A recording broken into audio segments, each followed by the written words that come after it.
நண்பர்களே அனைவருக்கும் வணக்கம். நம்ம இன்னைக்கு பார்க்க போற சம்பவத்தை பார்க்கிறதுக்கு முன்னால உங்ககிட்ட ஒரு விஷயத்த சொல்லிடலாம் அப்படின்னு இருக்கிறேன். நம்மளுடைய புதிய அமானுஷ கதைகள் சேனலுக்கு வரக்கூடிய அனைத்து நண்பர்களுக்கும் என்னுடைய அன்பார்ந்த நன்றிகள். நம்மளுடைய புதிய அமானுஷ கதைகள் சேனலை நிறைய பேர் புதுசா வரக்கூடியவங்க சப்ஸ்கிரைப் பண்ணாம வீடியோ பார்த்துட்டு இருக்கீங்க. தயவு செய்து சப்ஸ்கிரைப் பண்ணிக்கிட்டு வீடியோவும் பார்த்துருங்க, மறக்காம பெல் ஐக்கானை தட்டிருங்க. உங்க லைஃப்ல இத மாதிரியான அமானுஷ்ய சம்பவங்கள் ஏதாவது நடந்திருந்தா அதை என்னுடைய வாட்ஸ்அப் நம்பருக்கு ஒரு வாய்ஸ் நோட்டான் மற்றும் மெசேஜ் நீங்க அனுப்பலாம். என்னுடைய வாட்ஸ்அப் நம்பரை டிஸ்கிரிப்ஷன்லயும் கொடுத்துருக்கிறேன், இந்த டிஸ்பிளேலையும் தெரியும். கண்டிப்பா ஃபாலோ பண்ணிக்கிடுங்க. வாங்க இன்னைக்குள்ள வீடியோக்குள்ளாடி நம்ம போயிடலாம். கதை சொல்லிட்டேன் சார். அதுல உனக்கு கதை கேட்டு பழகிடுச்சு, எனக்கு கதை சொல்லியே பழகிடுச்சு. நான் கதை சொல்றேன், நீ கேளு. இந்த சம்பவம் நடக்கக்கூடிய இடங்க ஈரோடுங்க. ஈரோட்ல இருந்து பெருந்துறை அப்படிங்கிற ஒரு ஊரை சேர்ந்த நபர் தாங்க இந்த சம்பவத்தை நமக்கு அனுப்பியிருக்கிறாரு. அவருடைய பெயர் என்ன அப்படின்னு கேட்டீங்கன்னா ரத்னவேல் அப்படிங்கிறவர் தான் இந்த சம்பவத்தை நமக்கு அனுப்பியிருக்கிறாரு. அவருக்கு மட்டும்தான் இந்த சம்பவம் நடந்துச்சா அப்படின்னு கேட்டீங்கன்னா கிடையாதுங்க. இவருக்கு கூட ஒரு 4 நண்பர்களுக்கும் இந்த சம்பவம் நடந்திருக்குது. இந்த சம்பவம் நடக்கக்கூடிய காலகட்டங்க, அதாவது 2002 காலகட்டத்துல தாங்க இந்த சம்பவம் அவங்களுக்கு நடந்திருக்குது. இந்த சம்பவத்தை வரக்கூடிய நபர்களுடைய பெயர்கள் அனைத்துமே கற்பனையாக சேர்க்கப்பட்டதுதான். என்ன அப்படின்னா அந்த நபர்களுடைய பெயர்கள் சொல்ல வேண்டாம் அப்படின்னு சொல்லியிருக்கிறாரு. அவருடைய பெயர் ரத்னவேல் அப்படிங்கறத மட்டும் உறுதியா சொல்லியிருக்கிறாரு.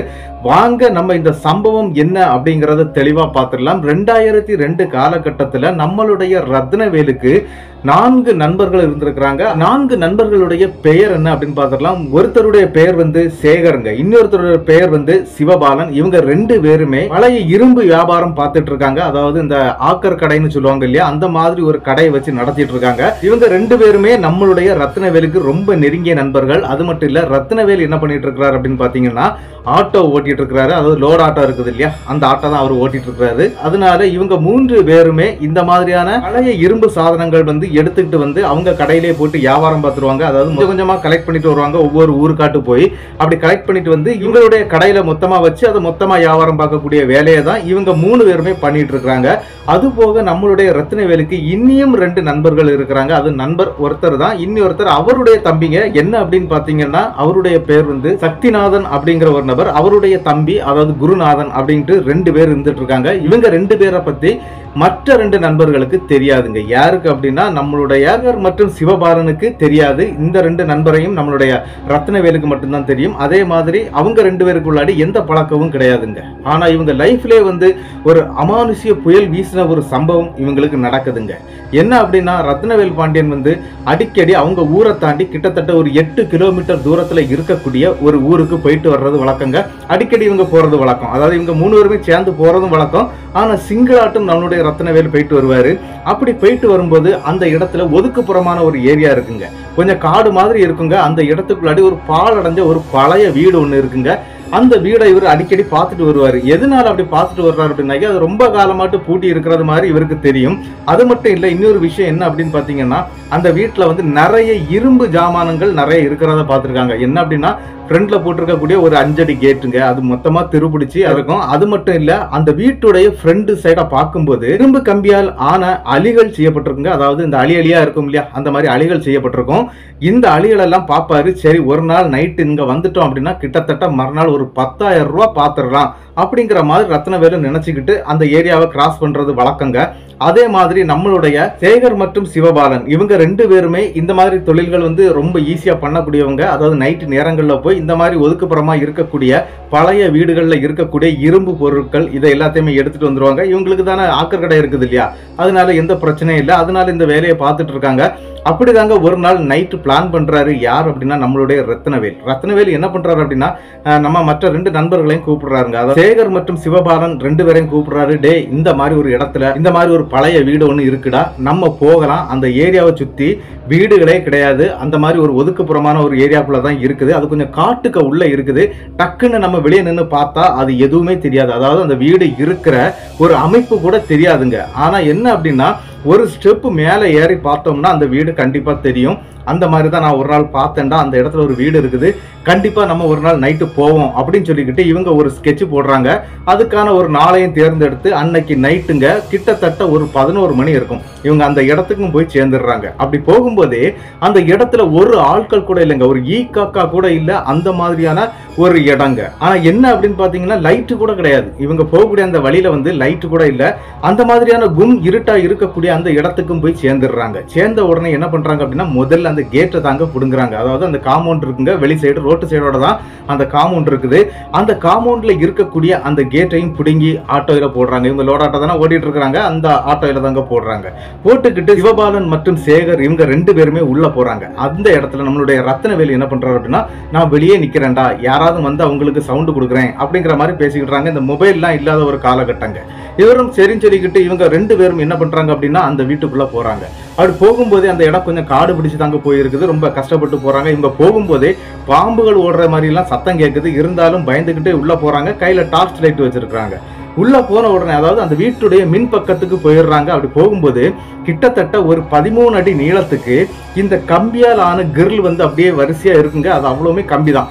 ஒரு கம்பியை பிடிச்சு இழுக்கிறாருங்க அந்த இடத்துல சிவபாலன். அப்படி இழுக்கும் போது என்ன நடக்குது அப்படின்னு பாத்தீங்கன்னா அவ்வளவு கம்பியும் படபடபடபடான்னு கீழே விழுந்துருதுங்க. ஐயோ இவ்வளவு ஈஸியா இருக்குது அப்படின்னு சொல்லிக்கிட்டு அந்த கம்பிகளை வாரி எடுக்கிறாங்க. கிட்டத்தட்ட அந்த கம்பிகளோட வெயிட் வந்து ஒரு 10-15 கிலோக்கு மேல வெயிட் அடிக்குதுங்க. உடனே அதையும் தூக்கிக்கிட்டு வந்து ஆட்டோவை போடுறாங்க. அடுத்த செக்ஷன் ஆட்டு இவங்க உள்ள போறதுக்கு ரெடி ஆகுறாங்க. என்ன அப்படின்னா அந்த வீட்டுடைய அமைப்பு வந்து வீட்டுல இருக்கக்கூடிய இந்த சிட் அவுட் முடிஞ்ச உடனே ஒரு டோர் இருக்குங்க, அந்த டோருக்கு போயிடுறாங்க. அதுதாங்க அந்த வீட்டுடைய முதல் வாசல் அப்படின்னு சொல்லலாம். அந்த வாசல்ல போய் நிக்கிறாங்க. அப்படி பார்க்கும்போது அந்த வாசல்ல இருக்கக்கூடிய அந்த டோர்ல வந்து ஒரு பெரிய பூட்டு போட்டிருக்குங்க. அந்த பூட்டு வந்து ரொம்ப பழங்காலத்து பூட்டு அப்படின்னு சொல்லலாம். அந்த மாதிரியான ஒரு பூட்டு தாங்க, டக்குன்னு உடைக்கலாம் முடியாது, ரொம்ப கனத்துக்கு இருக்குது. அந்த பூட்டை அவங்க பாக்குறாங்க. பார்த்துக்கிட்டு இவங்க என்ன பண்றாங்க அப்படின்னா அதுல வந்து சில தகடுகள் வந்து மந்திரிக்கப்பட்டு கெட்டி இருக்குங்க. அதாவது ஒரு 4-5 தாயத்துகள் வந்து கட்டப்பட்டிருக்குங்க. இதை எல்லாமே பாக்குறாங்க. பார்த்துக்கிட்டு இது என்னடா இந்த மாதிரி தாயத்தெல்லாம் கட்டி இருக்குது அப்படின்னு சொல்லிக்கிட்டு மறுபடியும் இவங்க என்ன பண்றாங்க அப்படின்னா அந்த இடத்த உடைக்கலைங்க. ஒரு சின்ன பயம் இவங்க மனசுக்குள்ள வருது. உடனே ரத்னவேலை பாக்குறதுக்காக வெளியே வந்துடுறாங்க. டே இந்த மாதிரி அந்த வீட்டுடைய கதவுல வந்து தகடுகள்லாம் கட்டப்பட்டிருக்குது, அதாவது தாயத்து கட்டப்பட்டிருக்குது, நம்ம அந்த கதவை உடைச்சி ஏதாவது பிரச்சனை வருமா அப்படின்னு சொல்லி கேட்கும்போது கிட்டத்தட்ட ஒரு 10-15 ஆண்டுகளாட்டு நம்ம இந்த சைட்ல போயிட்டு வந்துட்டு இருக்கிறோம், அந்த மாதிரி இந்த இடத்துல எந்த பிரச்சனையும் நடந்ததாட்டு தெரியல, அந்த மாதிரி ஒன்னும் இருக்காதுடா, இவனு பயந்துகிட்டே தான் பண்ணி வச்சிருப்பானு. அப்படியே பார்த்தாலும் அந்த வீட்டுடைய அந்த ஓடுகள்லாம் வந்து உடைஞ்சு போய் கிடக்குது. அப்படி பார்த்தா அங்கோடி வர முடியாதா அப்படிங்கிற மாதிரி எல்லாம் இவர் பேசுறாருங்க. இதை கேட்டுட்டு சரி அவன் சொல்றதும் சரிதான் அப்படின்னு சொல்லிக்கிட்டு வண்டிக்குள்ள இருந்து ஒரு லிவரையும் எடுத்துக்கிட்டு இவங்க அந்த பூட்டு இருக்கக்கூடிய அந்த கதவை நோக்கி நடக்க ஆரம்பிச்சிடுறாங்க. அந்த வீட்டு பக்கத்துல போய் அப்படி நிக்கிறாங்க. அப்படி நின்னுக்கிட்டு என்ன பண்றாங்க அப்படின்னா அந்த தாயத்தெல்லாம் கட்டி வச்சிருக்காங்க இல்லையா, அந்த பூட்டை வந்து 2 தடவை அடிச்சு பாக்குறாங்க. சத்தம் பயங்கரமா கேக்குது. உடனே என்ன பண்றாங்க அப்படின்னா சத்தம் நிறைய கேக்குதுடா, வேற யாருக்காவது கேட்டு வந்துட போறாங்க அப்படிங்கிற மாதிரி பேசிக்கிடுறாங்க. அந்த பூட்டுடைய தாள் இருக்குது இல்லையா, அதை மட்டும் கலட்டி எடுக்கிற மாதிரி பாரு அப்படின்னு சொன்ன உடனே அந்த கையில கொண்டு வந்திருக்கக்கூடிய லிவர் வந்து இந்த ஆணிகள் கலத்தக்கூடிய ஒரு மாடுலேஷன்ல இருக்கக்கூடிய லிவர் தாங்க. அந்த லிவரை வச்சு இந்த பூட்டு இருக்கக்கூடிய அந்த தாளை வந்து அப்படியே ஓபன் பண்றாங்க. அப்படி ஓபன் பண்ணி அந்த டோரையும் ஓபன் பண்ணி உள்ள போயிடுறாங்க. அப்படி உள்ள போகும்போது தாங்க இவங்களுக்கு ஒரு விஷயம் தெரியுது. என்ன அப்படின்னு பாத்தீங்கன்னா அங்க வந்து பழைய மர ஜாமானங்கள் நிறைய இருக்குங்க. அதாவது பழைய கட்டிலு, பழைய பெஞ்சு, இந்த மாதிரி நிறைய விஷயங்கள் இருக்குது, மண்பானைகள் இருக்குது. இதை எல்லாமே பாக்குறாங்க. அப்படி சுத்தி அந்த ஒரு ரூம் மாதிரி இருக்குதுங்க, ஒரு ஹால் ரூம் எப்படி இருக்கும் அந்த மாதிரி இருக்குது. அதுக்குள்ள நின்று அப்படி பார்த்துட்டே இருக்கிறாங்க. அது போக 3 டோர் இருக்குங்க. இந்த பக்கத்துல ஒரு டோர் இருக்கு, இந்த பக்கத்துல ஒரு டோர் இருக்கு, அதுக்கு அடுத்து ஏத்து அப்படியே ஒரு டோர் இருக்குங்க. இவங்க அதை பார்த்துக்கிட்டே இருக்கிறாங்க. என்ன பண்றது, இது வெறும் மரஜாமானம் மட்டும்தானே இருக்குது, இதை எடுத்துட்டு போய் நம்ம என்ன பண்ண போறோம் அப்படின்ட்டு நினைச்சுக்கிட்டு பக்கத்துல இருக்கிற டோரை ஓபன் பண்ணலாம் அப்படிங்கிற மாதிரி யோசிக்கும் போது இந்த ஓடுகள் ஓப்பன் ஆகி உள்ள விழுந்திருக்குது அப்படின்னு நான் சொன்னேன் இல்லையா, ஆல்ரெடி எல்லாமே கலந்து உள்ள விழுந்திருக்குது அப்படின்னு சொன்னேன் இல்லையா. ஆனா இந்த 8 அடி மட்டத்துக்கு மேல, அந்த வீட்டுக்குள்ளாடி 8 அடி மட்டத்துக்கு மேல மரத்தினாலான இந்த தட்டு அடிக்கப்பட்டிருக்குங்க. அதாவது தட்டு வீடு மாதிரி 2 ஸ்டெப் வீடு மாதிரி இருக்கும் பாக்குறதுக்கு உள்ள மாதிரி இருக்கிறதுனால இவங்க என்ன பண்றாங்க அப்படின்னா பக்கத்துல இருக்கக்கூடிய டோரை ஓபன் பண்றதுக்கு ட்ரை பண்றாங்க. அந்த டோர் ஒரு மிதி மிதிக்கிறாங்க. அப்படி மிதிச்ச உடனே அந்த டோர் வந்து ஓபன் ஆயிருதுங்க. டோர் ஓபன் ஆன உடனே கருன்னு கொஞ்சம் புகை மாதிரி அப்படியே அடிச்சு வெளியே கிளம்புதுங்க. என்னடா இது கருப்பு கலர்ல புகையா இருக்குது அப்படின்னு சொல்லிக்கிட்டு இவங்களால பேசவும் வாங்கவும் முடியல, மூச்சே விட முடியல. அந்த இடத்துல வந்து திணறி தான் நின்றுட்டு இருக்கிறாங்க. என்ன அப்படின்னா இவங்களுக்கு இருமல் வந்துருது. வேக வேகமா வீட்டை விட்டு வெளியே வந்துடுறாங்க. அந்த புகை அடங்கின பிறகு நம்ம உள்ள போகலாம் அப்படின்னு சொல்லிக்கிட்டு கொஞ்ச நேரம் வெயிட் பண்றாங்க. ஒரு 10 நிமிஷம் வெயிட் பண்ணிக்கிட்டு மறுபடியும் இவங்க உள்ள போறாங்க. உள்ள போய் அந்த ரூமுக்குள்ள பார்க்கும்போது என்ன நடக்குது அப்படின்னு பாத்தீங்கன்னா 2-3 வெண்கல பாத்திரங்கள் இருக்குங்க. அதாவது இந்த விளக்கு அந்த மாதிரியான சின்ன சின்ன ஐட்டங்கள் கொஞ்சம் இருக்குங்க. அதே கிட்டத்தட்ட அந்த டைமுக்கு அவங்களுக்கு வந்து ஒரு 10,000 ரூபாய்க்கு மேல போயிருக்குதுன்னா பாத்துக்கிடுங்க. அந்த மாதிரி பொருட்களுங்க அதையெல்லாம் எடுக்கிறாங்க. எடுத்துக்கிட்டு சரி இந்த ரூமுக்குள்ள இவ்வளவுதான் இருந்தது, அடுத்த ரூமை பார்ப்போம். அதனுடைய எதிர்த்தாப்புல இருக்கக்கூடிய அந்த ரூமை நோக்கி இவங்க நடக்கிறாங்க. வேக வேகமா கிட்டையும் போயிடுறாங்க. அப்படி கிட்ட போய் அந்த டோரையும் ஓபன் பண்ற ட்ரை பண்றாங்க. அப்படி ஓபன் பண்ண ட்ரை பண்ணும்போது நம்மளுடைய சிவபாலன் தாங்க அந்த இடத்துல அந்த டோரை ஓபன் பண்றதுக்கு ட்ரை பண்ணிட்டு இருக்காரு. மற்றவர் வந்து லைட் அடிச்சு கொடுத்துட்டு இருக்காரு, அதாவது டார்ச் லைட் அடிச்சு கொடுத்துட்டு இருக்காரு. ஆனா அந்த டோர் வந்து பயங்கர டைட்டா இருக்குங்க. ஆனா கஷ்டப்பட்டு எப்படி அந்த டோரை ஓபன் பண்ண அடுத்த செகண்டுங்க இவங்க கையில இருக்கக்கூடிய அந்த டார்ச் லைட் இருக்கு பாத்தீங்களா, அது டப்புன்னு ஆஃப் ஆயிருதுங்க. இவரும் தட்டி தட்டி பாக்குறாரு. அவருடைய கையில ஒரு டார்ச் லைட் இருக்குங்க, அவர் ஆஃப் பண்ணி வச்சிருக்காரு. இவர் மட்டும் தான் ஆன் பண்ணி வச்சிருக்காரு. உடனே அந்த இடத்துல அந்த டார்ச்சை ஆன் பண்றா அப்படின்னு சொன்னோன்னா அந்த இடத்துல சிவபாலன் என்ன பண்றாரு அப்படின்னா அந்த டார்ச் லைட்டை ஆன் பண்றாருங்க. அப்படி ஆன் பண்ணி அவர் திரும்பி நின்று ஏற்கனவே ஓபன் பண்ண ரூம் பக்கமா தாங்க அந்த லைட்டை அடிக்கிறாரு. அப்படி அடிக்கும் போது அவருக்கு ஒரு பெரிய ஒரு அதிர்ச்சிங்க. என்ன அப்படின்னு பாத்தீங்கன்னா அந்த ரூமுக்குள்ள கதவை ஓபன் பண்ணி வச்சிருந்தாங்க இல்லையா, அந்த ரூமுக்குள்ள இருந்து ஒரு வெள்ளை கலர்ல ஒரு உருவம் அப்படி சரட்டுன்னு போகுதுங்க. இது அவர் பார்த்த உடனே அரண்டுறாரு. இது என்னடா ஒரு வெள்ளை கலர்ல ஒரு உருவம் போன மாதிரி இருந்ததே அப்படின்னு சொல்லிக்கிட்டு லைட் அங்கே தாங்க அடிச்சிட்டு இருக்காரு. சேகர் சொல்றாரு இந்த பக்கம் லைட் அடிச்சு அந்த டோரை ஓபன் பண்ணடா அப்படின்னு சொல்லிட்டு கத்திட்டே இருக்கிறாரு. இருந்தாலும் அவர் அந்த சைடு தாங்க லைட் அடிச்சுட்டே இருக்கிறாரு. சரின்னு சொல்லிக்கிட்டு ஒரு திருப்பி அந்த லைட்டை வந்து இந்த பக்கம் திருப்புறாருங்க. அப்படி திருப்பும்போது டோர் ஓபன் ஆன மாதிரி இருந்தது. ஆனா ஓபன் ஆகலைங்க. மறுபடியும் இவருடைய கையில இருக்கக்கூடிய டார்ச் லைட்டை சேகர் கையில கொடுத்துக்கிட்டு இவர் அந்த டோரை வந்து ஓபன் பண்றதுக்கு ட்ரை பண்றாருங்க. அந்த நேரத்துக்கு அந்த ரூமுக்குள்ள, அதாவது ஏற்கனவே இவங்க ஓபன் பண்ண ரூமுக்குள்ளாடி ஏதோ பாத்திரம் உருட்டுறது மாதிரியான ஒரு சத்தம் படபடான்னு கேட்டுங்க. பாத்திரம் உருட்டக்கூடிய சத்தம் கேட்ட உடனே 2 பேருமே அந்த சைடு திரும்பி பாக்குறாங்க. அந்த ஓபனா இருக்கக்கூடிய அந்த ரூமை திரும்பி பாக்குறாங்க. அப்படி பார்க்கும்போது மறுபடியும் அந்த இடத்துல ஒரு வெள்ளை உருவம் சரட்டுன்னு போகுதுங்க. இதை பார்த்தோன்னே மறுபடியும் இவங்களுடைய பயம் வந்து உச்சிக்கு போகுது. டேய் ஏதோ ஒண்ணு உள்ள இருக்குதுடா, அதனாலதான் தாயத்தெல்லாம் கட்டி வச்சிருந்திருக்காங்க, நம்ம சீக்கிரங்கிறது போகணும் அப்படின்னு சொல்லிக்கிட்டு இவங்க நினைச்சுக்கிட்டு என்ன பண்றாங்க அப்படின்னா 2 பேருமே சேர்ந்து அந்த ரூம், அதாவது இவங்க எதிர்த்தாப்புல இருக்கக்கூடிய அந்த ரூமை வந்து உடனே கதவை மிதிக்கிறாங்க. அப்படி மிதிச்ச வேகத்துக்கு அந்த கதவும் திறந்துருதுங்க. கதவு திறந்த நேரத்துல ஒரு சம்பவம் நடக்குது. என்ன அப்படின்னு பாத்தீங்கன்னா இவங்க கையில 2ஆவதா இருந்த அந்த டார்ச் லைட் ஆஃப் ஆயிருதுங்க. அப்படி ஆஃப் ஆன அடுத்த செகண்ட் நம்மளுடைய சிவபாலனை யாரோ தூக்கி அந்த ரூமுக்குள்ள வீசிடுறாங்க. இந்த ரூம்ல இருந்து அந்த ரூமுக்குள்ள போய் விழுறாரு. அந்த அளவுக்கு தூக்கி வீசிடுறாங்க. அப்படி அந்த கதவும் லாக் ஆயிருதுங்க. அதாவது சிவபாலன் விழுந்த அந்த ரூமுடைய கதவு டக்குன்னு லாக் ஆயிருது. உடனே என்ன நடக்குது அப்படின்னா சிவபாலன் இருட்டா இருக்குது, லைட் இல்ல. அவருடைய கையில இருக்கக்கூடிய டார்ச்சை வந்து ஆன் பண்ணி பாக்குறாரு, அது ஆன் ஆகல. இந்த ஹாலுக்குள்ளாடி என்ன நடக்குதுன்னு அவருக்கு தெரியலைங்க. இருந்தாலும் அவர் என்ன பண்றாரு அப்படின்னா அந்த கதவை ஓபன் பண்றதுக்கு நல்லா ட்ரை பண்றாரு. ஒரு வழி அந்த கதவு திறந்துருது. சுத்தமாகவே இருட்டா தாங்க இருக்குது. அந்த இடத்துல சிவபாலன் உள்ள வந்துடுறாரு, அதாவது அந்த ஹாலுக்குள்ள வந்துடுறாரு. வந்துகிட்டு சேகர் சேகர்னு சொல்லி கத்திக்கிட்டே இருக்கிறாரு. சேகருடைய சத்தம் வந்து மெல்லமா கேக்குதுங்க. அதுவும் அந்த 8 அடி ஹைட் இருக்கக்கூடிய அந்த சீலிங்ல கேக்குதுங்க. அதாவது அவரை யாரோ வந்து கழுத்தோட பிடிச்சு அப்படி நெரிச்சு தூக்கி அப்படி மேல விட்டுருக்கிறது மாதிரியான ஒரு பிரச்சனை அவருக்கு நடந்துட்டு இருக்குது. அவருடைய கண்களுக்கு எதுவுமே தெரியல, எல்லாம் இருட்டா இருக்குது. அந்த நேரத்துல எங்கடா இருக்கிற அப்படின்னு சொல்லிக்கிட்டு நம்மளுடைய சிவபாலன் கத்துறாரு. கத்தும் போது கூட அவர் மெல்லமா முணங்குறாருங்க. என்ன காப்பாத்துங்க அந்த மாதிரி முணங்குறாருங்க. இந்த சத்தம் கேட்கும்போது அவருக்கே பயம் வந்துருது. நீ எங்கடா இருக்க அப்படின்னு சொல்லும்போது மேல பாருடா அப்படிங்கிற மாதிரி மெல்லமா சொல்றாருங்க. இந்த சத்தம் கேட்டவுடனே அவர் என்ன பண்றாருன்னா அந்த டார்ச் லைட்டை அடிச்சு பாக்குறாரு. அது ஆன் ஆகவே இல்லை, அப்படியே தான் இருக்குது. இருந்தாலும் அந்த இடத்துல என்ன பண்றாருன்னா அவருடைய குலதெய்வம் அப்படின்னு சொல்லக்கூடிய கோட்டை முனீஸ்வரன் சாமி அப்படின்னு சொல்லப்படுதுங்க. அந்த சாமியை தாங்க இவங்க வணங்கிட்டு இருக்காங்க. டக்குன்னு அந்த இடத்துல தன்னுடைய அந்த கோட்டை முனீஸ்வரன் சாமியை பத்தி அப்படியே நினைக்கிறாரு. நினைச்ச அடுத்த செகண்டுங்க மேல தொங்கிக்கிட்டு இருந்த நம்மளுடைய சேகர் பட்டார்னு கீழே விழுந்துடுறாருங்க. சிவபாலனுடைய உடம்புக்கு மேலதான் வந்து விழுறாரு. உடனே தூக்கிக்கிட்டு அந்த டோர் ஓபன் ஆகி தானே இருக்குது, மெயின் டோர், அதை திறந்துட்டு வெளியே போயிடுறாங்க. வெளியே போன உடனே இந்த சம்பவத்தை பத்தி எதுவுமே பேசக்கூடாது அப்படிங்கிற மாதிரி அந்த இடத்துல சிவபாலன் மற்றும் சேகர் 2 பேருமே சொல்லிடுறாங்க. என்ன அப்படின்னா இவன் வெளியே நின்றுக்கிட்டு நம்மளை உள்ள விட்டு இந்த மாதிரி வேலை வாங்குறான், இது சரியாகாது அப்படிங்கிற மாதிரி நினைச்சுக்கிட்டு இவங்க எடுத்த பாத்திரங்கள் எல்லாத்தையுமே எடுத்துட்டு வந்திருக்காங்க. அது மட்டும் இல்லைங்க, இவங்க அந்த வீட்டுக்கு உள்ள போகும்போது ஒரு சின்ன பெட்டி ஒண்ணு இருந்திருக்குங்க. அந்த பெட்டிக்குள்ளாடி 3 பட்டு புடவைகள் இருந்திருக்குங்க. அதை இவங்க எடுத்திருக்கிறாங்க. என்ன அப்படின்னா ஒரு கோணி பையில போட்டு வச்சிருக்காங்க. அதுக்கு பிறகுதாங்க இந்த வெங்கல பாத்திரங்கள் எல்லாம் எடுத்துட்டு வந்திருக்காங்க. அப்படி இந்த பொருட்களை எடுத்துக்கிட்டு இவங்க வெளியே ஓடி வந்துடுறாங்க. வெளியே ஓடி வந்துட்டு அங்க வேற எதுவுமே இல்ல, ஒரு ரூம்ல நாங்க ஓபன் பண்ணி பார்த்தோம், இந்த மாதிரி வெங்கல பொருட்கள் இருந்தது. அடுத்த ரூமை வந்து எங்களால ஓபன் பண்ணவே முடியல, அது ரொம்ப ஸ்ட்ராங்கா இருக்குது அப்படிங்கறது மாதிரி சிவபாலன் சிவபாலன் மற்றும் சேகர் சொல்றாங்க.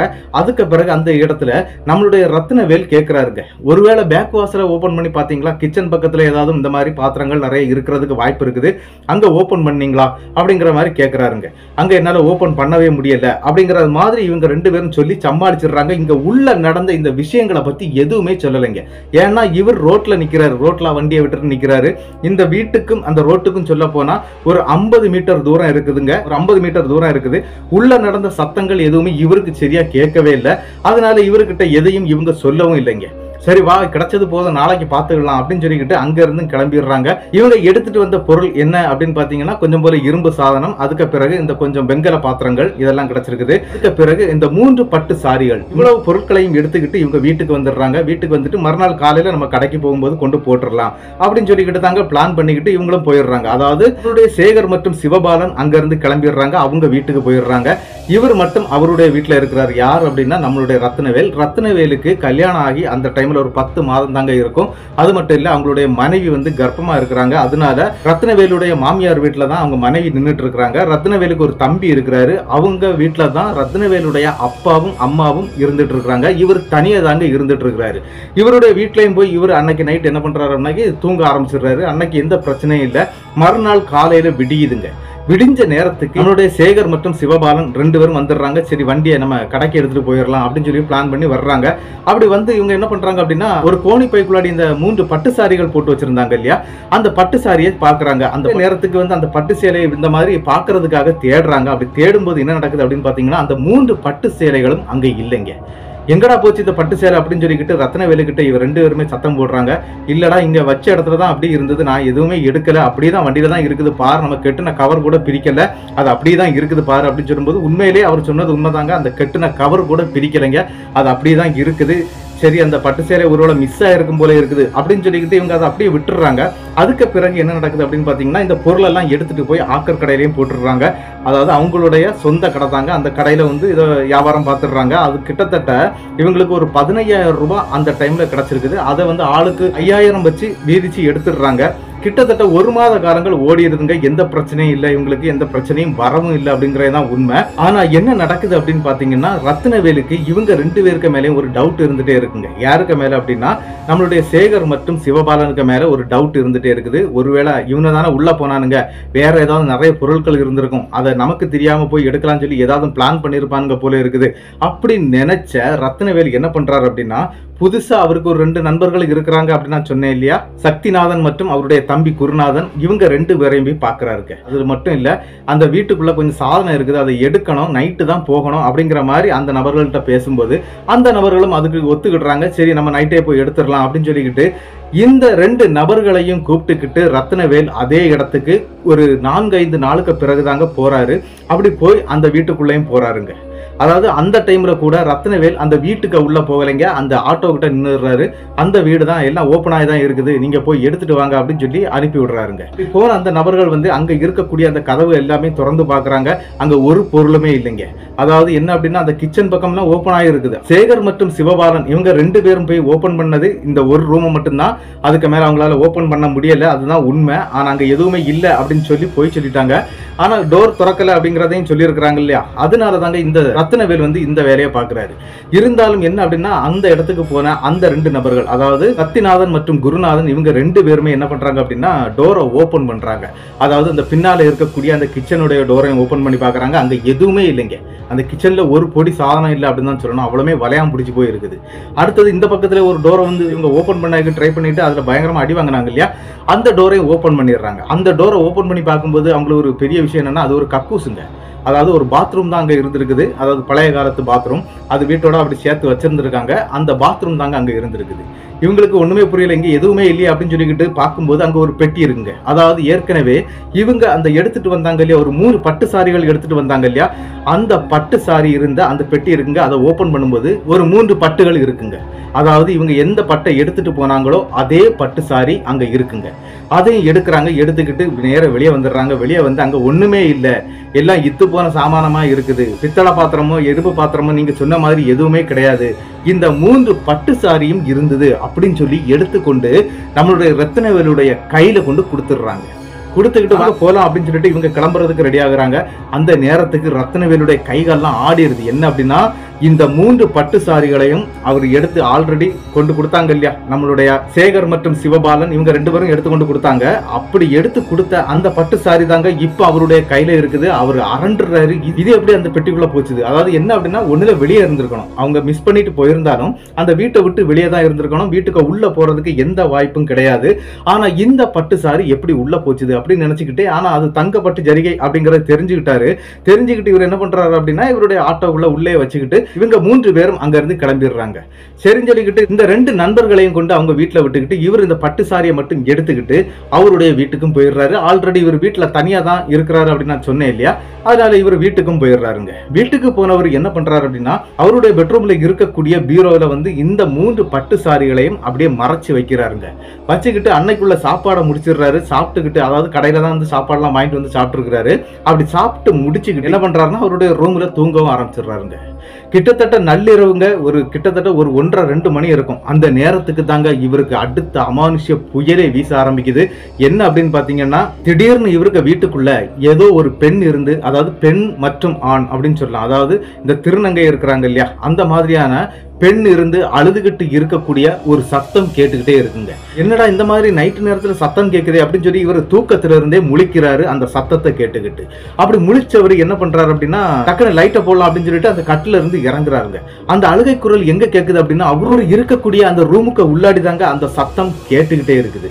சரின்னு சொல்லிட்டு டக்குன்னு லைட்டை போட்டு பாக்குறாருங்க. அந்த லைட்டு போட்ட அடுத்த செகண்டுங்க அங்க எந்த சத்தமும் இல்லை. அப்படி ரொம்ப ஒரு மயான அமைதியா இருக்குங்க.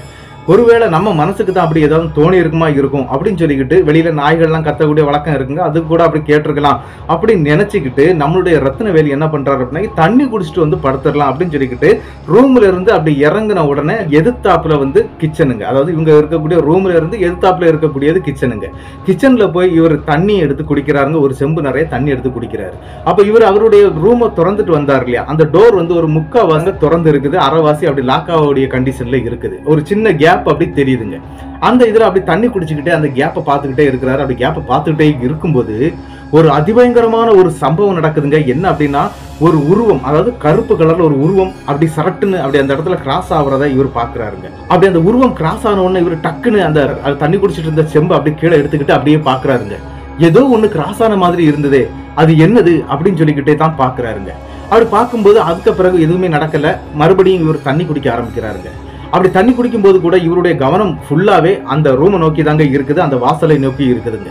அந்த நேரத்தில் என்ன நடக்குது அப்படின்னு பாத்தீங்கன்னா, மறுபடியும் இடது பக்கத்துல இருந்து வலது பக்கத்துக்கு அந்த ரூமுக்கு உள்ளாடி ஒரு கரும் உருவம் அப்படி கிராஸ் ஆகுறது இவருக்கு நன்றாகவே தெரியுதுங்க. இது தெரிஞ்ச உடனே இவர் அரண்டு அந்த கையில இருக்கக்கூடிய செம்பு அப்படி டப்புன்னு கீழே போட்டுறாரு. கீழே போட்டுக்கிட்டு வேக வேகமா ஓடி அந்த ஹாலுக்கு வந்துடுறாரு. ஏன்னா ஹால்ல இவர் லைட்டு போடலைங்க, அந்த ரூம்ல லைட்டு போட்டிருக்கிறாரு. அதன் பிறகு கிச்சன்ல லைட்டு போட்டிருக்கிறாரு, ஹால்ல லைட்டு போடல. ஹால்ல இருக்கக்கூடிய லைட்டை போட்டுக்கிட்டு அப்படியே பார்த்துக்கிட்டே இருக்கிறாருங்க. அங்க ஏதாவது இருக்குதா, என்னது அது அப்படிங்கறது மாதிரி எல்லாம் யோசிச்சுக்கிட்டு அப்படியே பார்த்துக்கிட்டே இருக்கிறாரு. ஆனா அவர் பார்த்துக்கிட்டு இருக்கும்போது அந்த சம்பவம் எதுவுமே நடக்கல. கிட்டத்தட்ட ஒரு 15 நிமிஷத்துக்கு மேல போயிருது. சரி, இனி ஒண்ணு இல்ல, நம்ம மனப்பிரமையா தான் இருக்கு, நம்ம சிங்கிளா வேற இருக்கிறோம் வீட்டுக்குள்ளாடி, அதனால கூட நமக்கு அப்படி தோணலாம் அப்படின்னு நினைச்ச நம்மளுடைய ரத்னவேலு என்ன பண்றாரு அப்படின்னா, வேகமாட்டு அந்த ரூமுடைய கதவை போய் அப்படியே திறக்கிறாருங்க. அதாவது மெல்லமா திறந்து அப்படியே எட்டி பாக்குறாருங்க உள்ளாடி. அப்படி உள்ள பார்க்கும்போது எதுவுமே இல்லைங்க. இவர் சாதாரணமா எப்படி இருக்குமோ அதே மாதிரி தாங்க இருக்குது.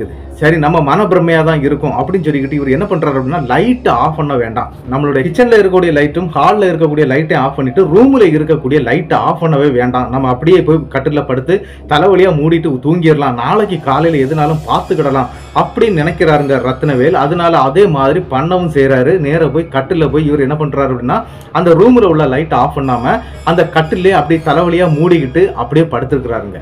கிட்டத்தட்ட ஒரு 10 நிமிஷம் போகுதுங்க, எந்த பிரச்சனையும் இல்லை. கிட்டத்தட்ட ஒரு 10 நிமிஷம் போய் எந்த பிரச்சனையும் இல்லாதனால இவர் அப்படியே கண்கள் வந்து தூங்குறதுக்காக ரெடி ஆகுது அப்படின்னு சொல்லலாங்க. அந்த மாதிரி அப்படி லைட்டா கண் அசரக்கூடிய நேரத்துல ஒரு சம்பவம் நடக்குதுங்க. என்ன அப்படின்னா, யாரோ கொலுசு எல்லாம் போட்டுக்கிட்டு, இந்த ஜுவல்ஸ் எல்லாம் போட்டுக்கிட்டு அந்த பட்டு சாரி உடுப்பாங்க இல்லையா, அதாவது கட்டுவாங்க இல்லையா, அந்த மாதிரி கட்டக்கூடிய ஒரு தோரணையான ஒரு சவுண்டு வந்து கேக்குதுங்க.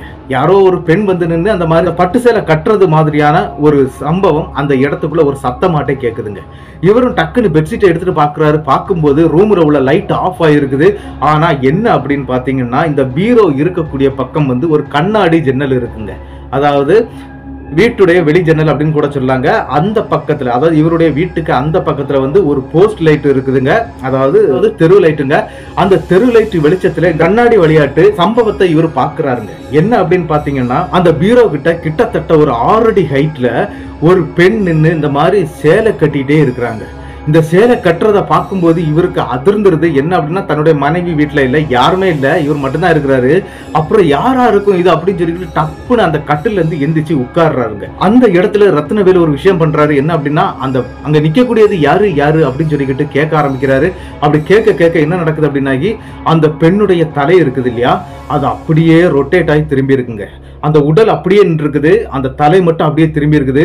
அந்த தலையில வந்து அதாவது உதடுகள் எதுவுமே இல்லைங்க, வெறும் பற்கள் மட்டும்தான் தெரிஞ்சிருக்குது. இந்த தலையில இருக்கக்கூடிய மொத்த பற்களும் வெளியே தெரியுது. ஒரு சைஸா அது வாயை பிளந்திருக்குங்க. இதை பார்த்ததும் இவருக்கு என்ன ஆயிருது அப்படின்னு பாத்தீங்கன்னா, கால் வழியா ஒண்ணுக்கே போயிடுறாரு. அது மட்டும் இல்ல, மோஷனும் போயிருது. அப்படியே மயக்கம் அடிச்சு அப்படியே அந்த கட்டில விழுந்துடுறாருங்க. அப்படி விழுந்தவர் மறுநாள் காலையில முழிக்கிறாருங்க. கிட்டத்தட்ட ஒரு 7 மணி இருக்கும். அந்த நேரத்துக்கு முழிக்கிறாரு. முழிச்சு அப்படி பார்க்கும்போது அந்த இடம் ஃபுல்லாவே இருட்டா இருக்குங்க. என்ன அப்படின்னா, பயங்கர இருட்டா இருக்குது. எந்த இதா இருந்தாலும் காலையில 7 மணி அப்படின்லாம் சொல்லும் போது சூரியனுடைய வெளிச்சம் வந்து அந்த கண்ணாடி விளையாட்டு உள்ள வந்துரும். அந்த இவருக்கு வீட்டுக்குள்ளாடி அந்த கண்ணாடி விளையாட்டு அந்த சூரிய வெளிச்சம் உள்ள வந்துரும். ஆனா இங்க என்ன அப்படின்னா, இருட்டா இருக்குது. இவருக்கு ஒண்ணுமே தெரியல. எந்திரிச்சிடுறாரு. எந்திரிச்சுக்கிட்டு அந்த இடத்தெல்லாம் பார்க்கும்போது பழைய கட்டிலு, பழைய பாக்ஸ், பழைய பெஞ்சி, பழைய சேரு அப்படின்னு சொல்லிக்கிட்டு நிறைய இருக்குங்க. அதெல்லாம் உளுத்து போய் இருக்குது. இதெல்லாம் கை வச்சு தடவி பாக்குறாருங்க. பக்கத்துல இருக்கக்கூடிய செவரை தடவுறாரு. அங்க ஒரு டோர் இருக்குது. அதுக்கு பக்கத்துல இருக்க செவர்ல கை வச்சு தடவுறாரு. அங்க ஒரு டோர் இருக்குது. மறுபடியும் என்ன பண்றாரு அப்படின்னா, எழுத்தாப்புல போய் கை வச்சு தடவி பாக்குறாரு. அங்க ஒரு டோர் இருக்குது. மறுபடியும் அந்த பெரிய செவரா இருக்குங்க. அந்த செவர்ல வந்து தடவி வரும்போது அந்த இடத்துல அவர் தடவிக்கிட்டே வரும்போது ஒரு சம்பவம் நடக்குதுங்க. ஏதோ ஒரு பெண்ணுடைய உடம்புக்கு மேல கை வச்சு தடவுனா எப்படி இருக்கும், அந்த மாதிரியான ஒரு தடவிக்கிட்டு போறாரு. அப்படி தடவும் போது யாரோ அவங்க முன்னாடி கிட்டத்தட்ட ஒரு 6 அடி ஹைட்ல நிக்கிறது அவருக்கு நன்றாகவே தெரியுது. யாருன்னு சொல்லிக்கிட்டு அப்படி அந்த இடத்துல கத்தி கேட்க ஆரம்பிக்கிறாரு. ஆனா அங்க இருந்து எந்த சத்தமும் வரல. ஆனா அந்த இருட்டுக்குள்ளாடி அந்த பற்கள் மட்டும் அவருக்கு அப்படி தெளிவா தெரிஞ்சிருக்குங்க. இவர் என்ன பண்றாரு அப்படின்னா, அந்த பற்களை கண்ட உடனே அவருக்கு தெரிஞ்சிருது. அவங்க வீட்டுக்குள்ளாடி வச்சு இந்த மாதிரி தானே அந்த நைட்டு நேரத்துல அந்த பற்களை பார்த்தாரு இல்லையா, அதே பற்கள் அப்படின்னு தெரிஞ்சுடுறாரு. ஆனா இவர் எங்க இருக்கிறாரு அப்படிங்கிறது இவருக்கு தெரியல. டக்குன்னு என்ன பண்றாரு அப்படின்னா, அது பக்கத்துல வந்து ஒரு சின்ன கேப் தெரியுதுங்க. வெளியே இருக்கக்கூடிய வெளிச்சம் வந்து ஒரு 100 அளவுக்கு ஒரு கேப்ல தெரியுது. அதை பார்த்தோன்னே இதோ இந்த இடத்துல ஒரு டோர் இருக்குது அப்படின்னு தெரிஞ்சுக்கிட்டு ஓடி போய் அந்த டோரை ஓபன் பண்றாரு. ஓபன் பண்ணி அந்த வீட்டை விட்டு வெளியே வந்துடுறாருங்க. அப்படி வீட்டை விட்டு வெளியே வந்து பார்க்கும்போது பெரிய ஒரு அதிர்ச்சி. என்ன அப்படின்னா, அவர் இருக்கக்கூடிய வீடு எது தெரியுமா, ஆல்ரெடி இவர் திருடதுக்காக போனார் இல்லையா, அந்த வீட்டுக்குள்ளதாங்க இருக்கிறாரு. வெளியே வந்து பாக்குறாரு. வெளியே வந்து பார்க்கும்போது நல்ல விடிய காலைங்க. கிட்டத்தட்ட 7:30 மணிக்கு மேல ஆயிருது. வெளியே நின்றுகிட்டு பார்க்கும்போது இவருடைய உடம்புல வந்து ஒட்டு துணிகள் இல்லைங்க. அப்படியே ட்ரெஸ்ஸே இல்லாம இருக்கிறாரு. உடனே இவருக்கு என்ன பண்றாரு அப்படின்னா, அங்க இருந்து ஒரு கோணி சாக்கு கிடைக்குதுங்க. அந்த சாக்கை எடுத்து அவருடைய இடுப்புல கட்டிக்கிட்டு அங்க இருந்து வேகமா நடக்க ஆரம்பிச்சிடுறாரு. கிட்டத்தட்ட 7-8 கிலோமீட்டர் நடந்தே ஊருக்கு வந்திருக்கிறாரு. வரும்போது கூட அந்த ஊர்ல இருக்கக்கூடிய ஆட்கள் 8 கிலோமீட்டருக்கு உள்ளாடி இருக்கக்கூடிய ஆட்கள் நிறைய பேர் பார்த்திருப்பாங்க இல்லையா, ரோட்ல ஏதோ ஒரு புதுசா ஒரு கிறுக்கம் போறான் அப்படின்னு தாங்க நினைச்சிருக்கிறாங்க. அதாவது இந்த தலைக்கு சுகமில்லாத ஆட்கள் போவாங்க இல்லையா, அந்த மாதிரி தான் யாரோ போயிட்டு இருக்கா அப்படின்னு நினைச்சிட்டு விட்டுறாங்க. இவர் வேகமா வந்து வீட்டுல வந்து தன்னுடைய ட்ரெஸ்ஸை மாத்திடுறாரு. ட்ரெஸ்ஸை மாத்தினவருக்கு என்ன பயம் அப்படின்னாக்கி, அந்த பட்டு சாரி இருந்தது இல்லையா, அது எங்க இருக்குது அப்படின்னு சொல்லிக்கிட்டு பீரோவை ஓபன் பண்ணி பாக்குறாரு. அந்த 3 பட்டு சாரிகளும் அங்க இல்லைங்க. இவருக்கு தூக்கி வாரி போட்டுருது. அந்த பீரோக்குள்ள அந்த பட்டு சாரி இல்லாத உடனே இவர் என்ன பண்றாரு அப்படின்னா, கண்டிப்பா இது அந்த மனுஷத்துடைய அந்த ட்ரெஸ் தான் அப்படிங்கறத புரிஞ்சுக்கிட்டாரு. ஆனா என்ன அப்படின்னா, இவருடைய நிலைமைகள் கொஞ்சம் கொஞ்சமா மாற ஆரம்பிக்குதுங்க. என்ன அப்படின்னு பாத்தீங்கன்னா, கிட்டத்தட்ட ஒரு 90-95 கிலோ வெயிட் உள்ள ரத்தினவேல் என்ன ஆயிடுறாரு அப்படின்னு பாத்தீங்கன்னா, 15 நாள்ல வந்து ஒரு 40 கிலோ வெயிட்டுக்கு வந்துடுறாரு. அந்த மாதிரி உடம்பு அவருக்கு உருக்கிட்டே போகுது. மற்ற நண்பர்கள் யார் அப்படின்னு கேட்டீங்கன்னா, சேகர் மற்றும் சிவபாலன், இவங்க 2 பேருமே இவரை தேடி வரும்போது அவங்க 2 பேரையும் பாக்குறத இவர் அவாய்ட் பண்ணிருக்கிறாரு. என்ன தேடி வர வேண்டாம் அப்படிங்கிற மாதிரி வீட்டுக்குள்ள இருந்தே சத்தம் போட்டு சொல்லுவாராம். அப்படியெல்லாம் நடந்திருக்குங்க. உடனே அவங்க 2 பேரும் என்ன பண்ணிட்டாங்க அப்படின்னாக்கி, நேர போய் அவங்க அப்பா அம்மா கிட்ட விஷயத்த சொல்லிடுறாங்க. இந்த மாதிரி வீட்டுக்குள்ள இருந்துட்டு வரமாட்டேங்கிறான், வேலைக்கு வரமாட்டேங்கிறான், எங்களுக்கு சாதனம் எடுக்கணும். அதாவது இவங்க ஆட்டோல தானே போகணும். ஆட்டோ வந்து ரத்தினவேலுக்குள்ள ஆட்டோங்க, அதனால அவரை கூட்டிட்டு தான் போகணும், வரமாட்டேங்கிறான் அப்படிங்கிற மாதிரி சொல்ல, அவங்க அப்பா அம்மா என்ன பண்றாங்க அப்படின்னாக்கி, இவருடைய வீட்டுக்கு தேடி வந்து கதவை தட்டுறாங்க. கதவை தட்டினா கதவை திறக்கவே இல்லைங்க. கதவை உடைச்சுதான் உள்ள போயிருக்கிறாங்க. உள்ள போய் பார்க்கும்போது ரத்தினவேல் வந்து அதாவது குலைந்த மேனியாட்டு இருந்திருக்கிறாரு. கிட்டத்தட்ட அவருக்கு ஒரு 27-28 வயசு தாங்க இருக்கும் அந்த டைம்ல. ஆனா அவரை பார்க்கறதுக்கு ஒரு 55 வயசுக்கு மேல உள்ள ஒரு நல்ல ஒரு பழுத்த கிழவன் மாதிரி இருந்திருக்கிறாரு. அவர் அங்கிருந்து வேக வேகமா தூக்கிக்கிட்டு எங்க போயிடுறாங்க, ஹாஸ்பிட்டல் போயிடுறாங்க. ஹாஸ்பிட்டல்ல போய் பார்க்கும்போது அவருக்கு சில பல மருந்துகள் எல்லாம் கொடுக்கப்பட்டிருக்குது. அது இல்லாம ட்ரிப் ஏத்துறாங்க. ஏத்துனாலும் அவராட்டு இல்ல அப்படிங்கறத வந்து அப்பாவும் அம்மாவும் புரிஞ்சுக்கிடுறாங்க. என்ன பண்றாங்க அப்படின்னாக்கி அவங்க ஊர்ல வந்து பெரிய ஒரு கோவிலுங்க, அதாவது கோட்டை முனீஸ்வரன் சாமி அப்படிங்கிற பெரிய ஒரு கோவில் இருக்குது. அந்த கோவில்ல வந்து பயங்கரமா உக்கிரமா இருப்பாரு அந்த சாமி. அந்த கோவிலுக்கு இவனை எப்படியாவது கூட்டிட்டு போயிடணும் அப்படிங்கிற மாதிரி பேச ஆரம்பிக்கிறாங்க. ஆனா அப்படி பேசும்போதே அந்த இடத்துல நம்மளுடைய ரத்தினவேல் வந்து முடியாது, நான் வரமாட்டேன் அப்படிங்கிற மாதிரி எல்லாம் கத்தி இருக்கிறாரு. இருந்தாலும் அவங்க விடவே இல்லை. அங்க இருந்து வசமா தூக்கிட்டு போயிடுறாங்க. அதாவது நம்மளுடைய சேகர் மற்றும் சிவபாலன் இவங்க 2 பேரும் சேர்ந்து தாங்க இவர் அங்கிருந்து கூட்டிட்டு போயிருக்கிறாங்க. அது இல்லாம அவங்க தம்பியும் கூட இருந்திருக்கிறாரு. இவங்க எல்லாரும் சேர்ந்து இவரை வசமா அங்கிருந்து தூக்கிட்டு போயிடுறாங்க. தூக்கிட்டே போயிருக்கிறாங்க. வீட்டுக்குள்ள இருந்து பயங்கரமா அடம் பிடிச்சிருக்கிறாரு டாடா சுமாக்குள்ளாடி இருந்து. ஆனா விடவே இல்லைங்க. இவங்க கிட்ட தூக்கிட்டு போயிடுறாங்க. அந்த கோவிலுக்கு உள்ளேயும் கொண்டு சேர்த்துடுறாங்க. அப்படி உள்ள போனவர் அந்த இடத்துலயே மயக்கடிச்சு அப்படியே விழுந்திருக்கிறாரு. அதுவும் ஒரு சாயங்கால நேரம் அப்படிங்கறதுனால அங்க பூஜைகள் கொடுக்கப்படுதுங்க. அந்த இடத்துல இருக்கக்கூடிய பூசாரியுடைய உடம்புல தாங்க இந்த முனீஸ்வரன் சாமி வந்து இறங்குறாரு. அப்படி இறங்கினவர் என்ன பண்றாரு அப்படின்னா இவருடைய தலைமுடியை டக்குன்னு பிடிச்சிடுறாருங்க. யாருடைய தலைமுடினா ரத்னவேலுடைய தலைமுடியை தான் பிடிச்சிடுறாரு. பிடிச்சு கேட்கிறாரு, யாருடா நீ அப்படின்னு சொல்லிக்கிட்டு கேட்கும்போது அந்த இடத்துல பெண் எப்படி அழுவாங்க அந்த மாதிரி அழ ஆரம்பிக்கிறாரு. அப்படி அழுதுகிட்டே தன்னுடைய பேரை வந்து குமாரி அப்படிங்கிற மாதிரி சொல்லி இருக்குங்க. இந்த குமாரின்னு சொன்ன உடனே நீ ஏன் வந்த, எதுக்கு வந்தன்னு சொல்லி கேட்க ஆரம்பிக்கிறாங்க. அப்படி சொல்லும் போது அங்க நடந்த விஷயங்கள் அனைத்தையுமே சொல்ல ஆரம்பிக்குதுங்க. என்ன அப்படின்னா இந்த மாதிரி அந்த வீட்டுக்குள்ள சும்மா தூங்கிக்கிட்டு இருந்த என்ன வந்து சீண்டி பார்த்துட்டானுங்க, என்னுடைய பொருட்களை திருடிட்டானுங்க, அதனாலதான் நான் இவனை பிடிச்சிருக்கிறேன், இவன் தான் திருடுனது அப்படிங்கிற மாதிரி அந்த உடம்புக்குள்ள இருந்து குமாரி அப்படிங்கிற ஒரு பெண் பேசுறாங்க. அதுக்கு பிறகு நீ யாரு, உனக்கு எப்படி மரணம் நடந்தது, இதை எல்லாமே கேட்க ஆரம்பிக்கிறாங்க. அப்படி கேட்கும்போது தாங்க ஒரு பெரிய ஒரு அதிர்ச்சியான விஷயத்தை அது வெளியே சொல்லுது. அதாவது என்ன அப்படின்னா தாத்தா பாட்டிங்க கூட தாங்க வளர்ந்துருக்கிறாங்க இந்த குமாரி அப்படிங்கிற பையங்க, அதாவது குமாருங்க அவருடைய பேரு. ஆனா அவங்க குமாரின்னு மாத்திக்கிட்டாங்க 15 வயசுக்கு பிறகு. இந்த ஹார்மோன் சேஞ்சுன்னு சொல்லுவாங்க இல்லையா, அதாவது திருநங்கையாட்டு மாறி இருக்கிறாங்க. மாறின பிறகு என்ன நடந்திருக்கு அப்படின்னு பாத்தீங்கன்னா அந்த ஊர்ல இருக்கக்கூடிய, அதாவது அந்த பக்கத்து ஊர்ல இருக்கக்கூடிய சில நபர்கள் வந்து இந்த குமாரிங்கிற அந்த திருநங்கை அந்த பெண்ணுகிட்ட வந்து, அதாவது கிட்டத்தட்ட அவருக்கு ஒரு 16-17 வயசு இருக்குங்க. அந்த டைம்ல வந்து அந்த வீட்டுக்குள்ளாடியே தப்பா நடந்திருக்கிறாங்க. அப்படி நடந்ததுல என்ன ஆயிட்டு அப்படின்னா குமாரிங்கிற இந்த திருநங்கை வந்து இறந்து போயிட்டாங்க. அப்படி இறந்து போன பிறகு என்ன ஆயிட்டு அப்படின்னு பாத்தீங்கன்னா யாருக்குமே தெரியாதுங்க. அந்த வீட்டுல வந்து அந்த வயசான பாட்டி, தாத்தா, அதுக்கு பிறகு இந்த குமாரி அப்படிங்கிற இவங்க 3 பேருமே இறந்து போயிருக்கிறாங்க. கிட்டத்தட்ட 15 நாளுக்கு பிறகு அந்த இடத்துல துர்நாற்றம் வீசுது அப்படின்னு சொல்லிக்கிட்டு அந்த ஊர்ல இருக்கக்கூடியவங்க போலீஸ்ல கம்ப்ளைண்ட் பண்ணி அதுல போலீஸ் எல்லாம் வந்து என்ன பண்ணிருக்காங்க அப்படின்னாக்கி அந்த பாடிகளை ரிகவர் பண்ணிருக்காங்க. ஆனா என்ன நடந்துட்டு அப்படின்னாக்கி இது ஒரு 30 ஆண்டுகளுக்கு முன்னால நடந்த சம்பவம். அதுக்கு பிறகு என்ன நடந்திருக்கு அப்படின்னு பாத்தீங்கன்னா வீட்டுக்குள்ள இருக்கக்கூடிய நிறைய சாதனங்கள் இருந்திருக்குங்க. அதாவது இந்த வெங்கல பாத்திரம் எல்லாம் சொல்லுவோம் இல்லையா, அந்த மாதிரி பாத்திரம் பண்டங்கள்லாம் நிறைய இருந்திருக்குது. இதெல்லாம் திருடுறதுக்கு அந்த வீட்டுக்கு நிறைய பேர் வந்திருக்கிறாங்க. அவங்க மேலெல்லாம் ஏறி இந்த பெண், அதாவது இந்த திருநங்கையான இந்த பெண் வந்து பயங்கரமா பிரச்சனையெல்லாம் பண்ணியிருக்கிறாங்க. பல ஊர்களில் பல சாமிகளால விரட்டப்பட்டு கடைசியா கேரளாவில இருந்து ஒரு மலையாள மாந்திரிகரை கொண்டு வந்து அந்த இடத்துல வந்து தாயத்தெல்லாம் கட்டி அந்த வீட்டுக்குள்ளேயே அடக்கம் பண்ணி வச்சிடுறாங்க. ஆனா என்ன அப்படின்னா இவங்க 3 பேரும் தாங்க அந்த இடத்த ஓபன் பண்ணது. அப்படி ஓபன் பண்ணி அங்க இருக்கக்கூடிய பொருளை எடுத்துட்டு வந்தாங்க இல்லையா, அதாவது அந்த பட்டு சேலை தாங்க அதுக்கு முக்கியமா இருந்திருக்குது. அந்த பட்டு சேலையை எடுத்துட்டு வந்ததுனால இந்த அளவுக்கு ஒரு பிரச்சனையை கொடுத்திருக்குது நம்ம ரத்னவேலுக்கு. அப்படிதாங்க இந்த சம்பவம் அவங்களுக்கு நடந்திருக்குது அப்படிங்கிற விஷயத்த அந்த இடத்துல நம்மளுடைய ரத்னவேலுடைய உடம்புல இருந்து அந்த திருநங்கையான குமாரி அப்படிங்கிற அந்த பெண்ணுடைய ஆன்மா வந்து விஷயத்தை அப்படி எடுத்து சொல்லுதுங்க. இதெல்லாம் கேட்டுக்கிட்டு சரி நீ இப்படி பண்ணுனியா அப்படின்னு சொல்லிக்கிட்டு கேட்கும்போது சேகர் மற்றும் சிவபாலன் இவங்க 2 பேரும் ஒத்துக்கிடுறாங்க. என்னன்னா இவங்க தான் முதலாட்டு அந்த பட்டு சேலையை எடுத்துட்டு வந்தது. ஆனா அந்த பட்டு சேலை அந்த வண்டியில இருந்தே காணாம போயிடுச்சு அப்படிங்கிறது அவங்களுக்கு தெரியும். ஆனா 2வதாட்டு இவங்க போன விஷயம் தெரியாதுங்க. யாருக்கு? நம்மளுடைய சிவபாலனுக்கும் சேகருக்கும் தெரியாது. அதனால அவங்களுக்கு எதுவுமே தெரியல. மற்ற மாதிரி விஷயங்கள் நடந்தது எல்லாத்தையுமே சொல்லிடுறாங்க. அது மட்டும் இல்ல, இவங்க கூட இன்னும் 2 பேர் உண்டு அப்படிங்கிற மாதிரி அந்த திருநங்கை சொல்றாங்க. அந்த ஆளுடைய பேர் அந்த திருநங்கையே சொல்றாங்க. என்ன அப்படின்னா சத்திநாதன், குருநாதன் அப்படின்னு சொல்லி 2 பேர் உண்டு அப்படிங்கிற மாதிரி சொல்லியிருக்கிறாங்க. அந்த நபரை வந்து ரத்னவேலுடைய தம்பிக்கு நன்றாகவே தெரியுங்க. அதனால அவங்களையும் வர சொல்றாங்க. 2 பேரையும் போய் இந்த ரத்னவேலுடைய தம்பி போய் கூட்டிட்டு வந்துடுறாரு. அவங்க கிட்ட விஷயங்களா கேட்கும்போது அவங்க அங்க என்னெல்லாம் நடந்துச்சோ அதை எல்லாத்தையும் சொல்லியிருக்கிறாங்க. சரின்னு சொல்லிக்கிட்டு அந்த இடத்துல இருக்கக்கூடிய முனீஸ்வரன் வந்து உங்களுக்கு ஒரு பனிஷ்மெண்ட், அது தண்டனையை நான் கொடுக்க போறேன், அதுல நீங்க ஜெயிச்சு வந்துட்டீங்க அப்படின்னா உங்களை நான் காப்பாத்துறேன் அப்படிங்கிற மாதிரி சொல்லிடுறாருங்க. அதையும் நாங்க செய்யறோம் அப்படிங்கிற மாதிரி இவங்க 5 பேருமே சொல்லிடுறாங்க. வரக்கூடிய 3வது நாள் வந்து அமாவாசை நாள் வருது. அந்த நாள்ல வந்து என்ன பண்ணணும் அப்படின்னா ஒரு ஆட்டுடைய தலை 2 கோழியை வந்து வெட்டக்கூடாது, அதாவது கொன்னு அங்க வைக்கணும். வாழை இலைய போட்டு அந்த இடத்துல வந்து இதை நீங்க பண்ணணும். அதை பண்ணும்போது அங்க ஒரு சம்பவம் நடக்கும். என்ன அப்படின்னா வீட்டுல இருக்கக்கூடிய கதவு வந்து 3 தடவை யாரோ தட்டுற மாதிரி சத்தம் கேட்கும். அந்த மாதிரி சத்தம் கேட்டதுன்னா உங்களை அந்த திருநங்கையுடைய ஆன்மா வந்து மன்னிச்சிரும்.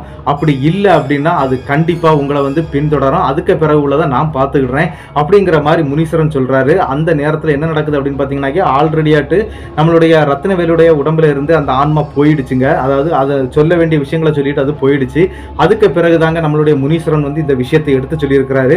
அதே மாதிரி கிட்டத்தட்ட 3 நாட்கள்ல இவங்க 5 பேரும் சேர்ந்து அந்த மாதிரியான ஒரு பூஜையை கொடுக்கறதுக்காக ஒதுக்குப்புறமா இருக்கக்கூடிய அந்த பழைய வீட்டுக்கு இவங்க போறாங்க.